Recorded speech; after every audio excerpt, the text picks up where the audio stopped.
গ্রামের ছেলে শহরে এসে শেখে স্মার্ট হওয়া, আর শহরের মেয়ে গ্রামে গিয়ে খোঁজে শান্তি। তবে স্মার্ট বনাম সরল দ্বন্দ্ব কি উন্নয়ন, নাকি শুধু এক মনস্তাত্ত্বিক বিভ্রান্তি? শেষটা না শুনলে পুরোটা বোঝা যাবে না।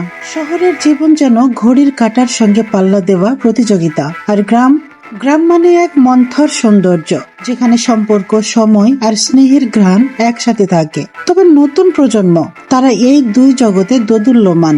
একদিকে সোশ্যাল মিডিয়ার ঝলকানি, আরেকদিকে মায়ের সাদামাটা হাসি। কেউ বলে গ্রাম মানেই পিছিয়ে থাকা, কেউ বলে শহর মানে নিজেকে হারিয়ে ফেলা। গ্রাস is always greener on the other side. তাই তো শহরের ছেলেরা বলে গ্রামে শান্তি, আর গ্রামের মেয়েটা ভাবে শহরেই স্বাধীনতা। তবে এই ভিন্নতা, এই টানাপোড়েনই আমাদের শেখায় সংস্কৃতি মানে কোথাও থেমে থাকা নয়, বরং দুই পথের মাঝখানে দাঁড়িয়ে নতুন ভাবে পথ খোঁজা।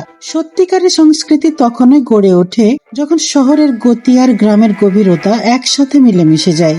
যদি এই ভিডিওটি তোমার হৃদয়ে কিছু জাগিয়ে তোলে, তবে রাত 9টার গল্পটি তোমার আত্মায় আলো ফেলবেই। তাই আমাকে হারিয়ে না ফেলতে চাইলে এখনই যুক্ত হয়ে যাও প্রিয় আপনজন। জানার না জানার মাঝখানে এক টুকরো অনুভব, সেখানেই থাকুক তোমার কথা বন্ধু শিরিনের গল্প। এই গল্প হয়তো কারো জীবন বদলে দেবে, হয়তো তোমারই। তাই সেভ করে রাখো, শেয়ার করে দাও প্রিয় আপনজনকে।